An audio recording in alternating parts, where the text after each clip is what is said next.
Kemudian di ayat berikutnya, wa'tasimu bihablillah, dan berpegang teguhlah kamu sekalian kepada tali Allah.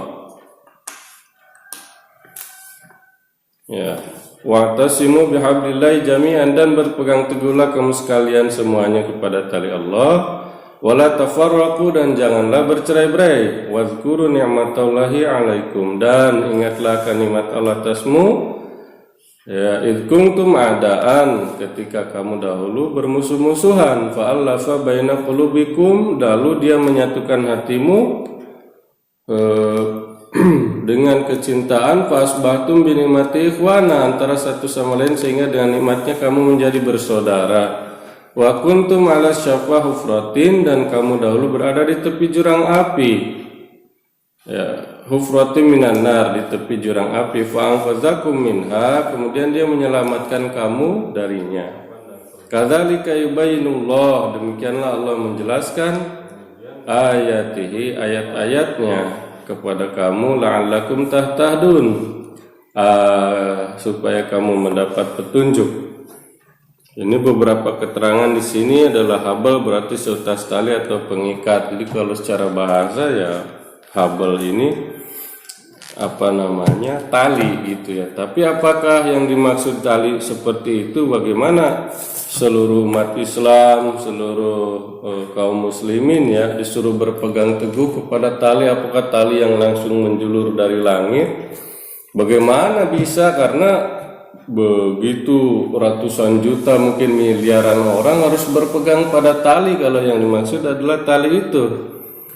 Maka yang dimaksud tali di sini adalah bukan tali yang secara letterlock itu ya menjulur dari langit kita berpegang ke situ, enggak. Tapi di sini bisa dimaksudkan sesuai sabda Rasulullah SAW, itu juga salah satunya adalah Al-Quran, ya, kitab Allah, juga tali Allah. Kitab Allah yang diturunkan para nabi, para rasul, itu juga tali Allah. Ada di kitab Jarir jilid 4 halaman 30. Zaman sekarang tali Allah ya bisa berwujud khalifah, karena beliau merupakan ya penerus daripada seorang nabi, penerus dari utusan Allah Ta'ala, yang kemudian seluruh umat Islam berada di bawah tangan khalifah, artinya di bawah satu komando. Itu juga tali Allah di akhir zaman ini ya sekarang Hadrat Masih Maud alaihissalam kemudian diteruskan oleh para khalifah beliau.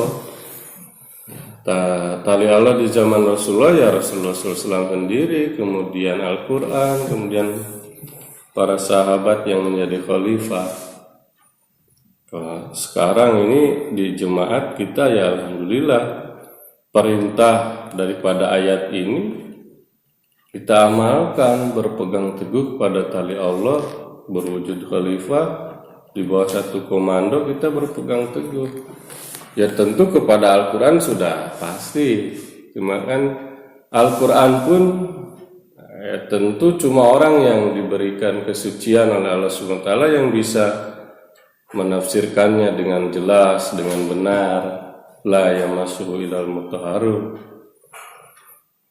Sehingga kita bisa mengikuti arahan-arahan daripada pimpinan secara internasional sebagai tali Allah di akhir zaman ini, di zaman sekarang ini, pelanjut daripada Masih Maud alaihissalam dan juga Rasulullah SAW. Di sini dikatakan, ingatlah akan nikmat Allah atasmu ketika kamu dahulu bermusuh-musuhan. Dulu mungkin kita tidak saling mengenal, dari kalangan ini, dari kalangan itu, tapi setelah masuk jemaah, iya dipersatukan di bawah satu tali itu tadi. Kemudian perintah jangan bercerai-berai. Kita lihat beberapa firqah sampai lebih 73 golongan. Kulluhum finnar, kata Rasulullah, semuanya masuk neraka illa millatan wahidah, kecuali satu golongan yang dimana ma'ana alaihi wa ashabi, dimana aku dan para sahabatku ada di dalamnya. Artinya sunnah Nabi yang berupa nikmat khilafah ini dilanjutkan di jemaat ini. Ada khalifahnya, ada sistem khilafatnya, karena setelah Rasulullah wafat dilanjutkan oleh para khalifah Rasyidah. Sama juga setelah Masih Maud alaihissalam wafat dilanjutkan oleh Khalifatul Masih, penerus daripada Khalifatul Al-Masih Maud. Maka di sini kita jemaat ini sudah mengamalkan ayat ini. Yang tadinya dari aliran ini, aliran itu, sudah jemaat tidak lagi bercerai-berai tapi dipersatukan. Kemudian jadi bersaudara di sini. Fa'alafa baina qulubikum, Allah Ta'ala kemudian mempersatukan hati kita, hati para anggota jemaat, fa'asbahtum bina'matihi ikhwana, sehingga muncul kecintaan antara satu sama lain dan menjadi bersaudara.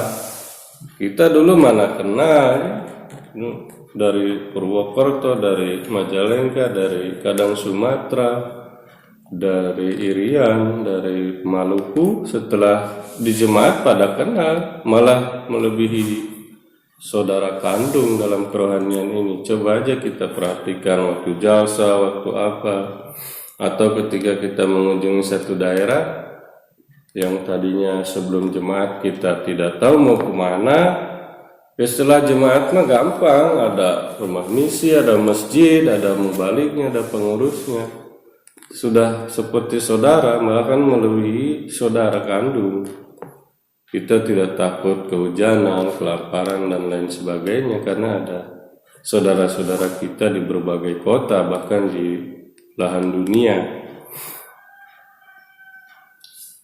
Sangat sukar kita mendapatkan suatu kaum yang terpecah belah lebih dari orang-orang Arab sebelum datangnya Rasulullah SAW di tengah mereka. Tetapi pada itu sejarah umat manusia tidak dapat mengemukakan satu contoh pun ikatan persaudaraan penuh cinta yang menjadikan orang-orang Arab telah bersatu padu berkat ajaran dan teladan luhur lagi mulia junjungan agung mereka.